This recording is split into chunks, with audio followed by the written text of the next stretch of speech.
Welcome to the Dystopian Renaissance. We cover spirituality, healing, consciousness, and truth. In this chaotic world we live in, it's important to get out of the matrix, and we'll do just that with biohacking, nutrition, spiritual awakenings, alternative healing, and freedom. This is the Dystopian Renaissance, and this is your host, Johnny Sage.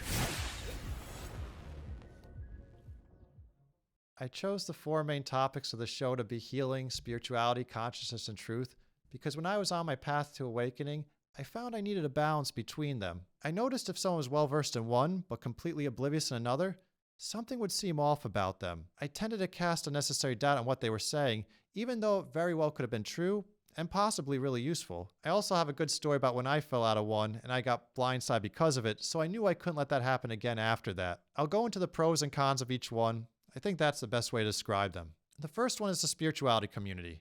The pros for this one are they have a lot of great practices that can help heal you, improve your life, and give it meaning or purpose. There's also some great communities here.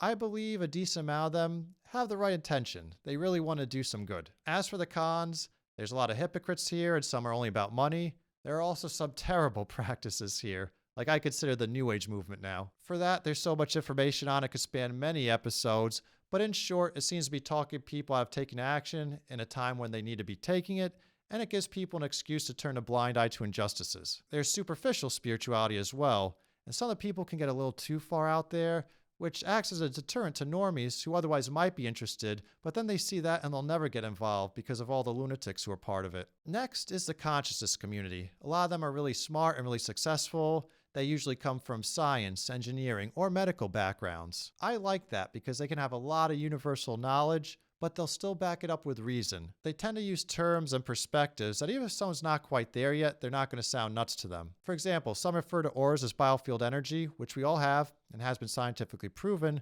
but the language they use makes it more accessible. As for the cons, a lot of them are still very much asleep. They're still fully in the matrix, which is crazy to me because they could have this vast cosmic awareness, yet still be totally unaware of how the physical world actually operates. After that is the healing community. I'll keep this one short because the pros to me speak for themselves. If you're alive today, chances are you need to do healing on some level because we've all been through traumas. The people here are providing amazing and necessary services. There's a lot of original, talented individuals here who I've been really impressed by. As for the cons, a lot of the healers haven't done the healing themselves. They either stopped too soon or some haven't really started, so they have this shadow side that hasn't been integrated yet. There are some who are just about money and don't care about the client, which comes as a big surprise when you're first starting out. There's also a lot of narcissists here, especially what I consider a subcategory of the healing group, the psychics and mediums. I still don't understand that one, because I thought you'd have to be empathic to be sensitive enough to pick up that type of information, but apparently not.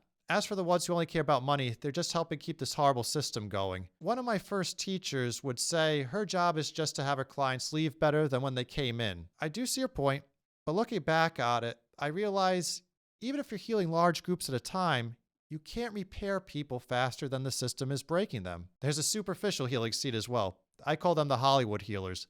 These are the ones that are barely doing anything, charge a heck of a lot, and the clients love them, especially ones that didn't want to do the work or face themselves. Last is the truth community. I'll do this one in reverse. I'll start with the cons. They're divided. There's a lot of misinformation, disinformation, co-intel, and gatekeepers that you have to sort through if you want to get to the real stuff. There also seem to be endless rabbit holes. They just keep going and going. You could keep going forever and not find out the real truth, which is why it's important not to put all of your focus here. You really have to manage your time. Otherwise, you'll get very depressed. As for the pros, I genuinely believe this is the one group that has the best chance of making a positive, lasting effect on the world and really getting a great message out there. Back when all the madness was starting around March 2020, they were the only one of the four not falling for PSYOP after PSYOP. And the other ones were. I was very surprised they weren't as conscious and awake as they were supposed to be, and I figured they'd be. I'll never forget that, and I'll always appreciate the Truth Group for that, because they were the only one I could turn to in an extremely crazy time. I'm very excited for the next episode because I'm going to finally bring on the guests. Please like, follow, subscribe so you'll be notified when it's released. I start a Patreon. Any amount you can donate is appreciated. Thank you for tuning in. Be seeing you. You've been listening to the Dystopian Renaissance. Spirituality, healing, consciousness, truth. We hope you've gotten some useful and practical information from the show. Make sure to like, rate, and review the show. And tell a friend or two.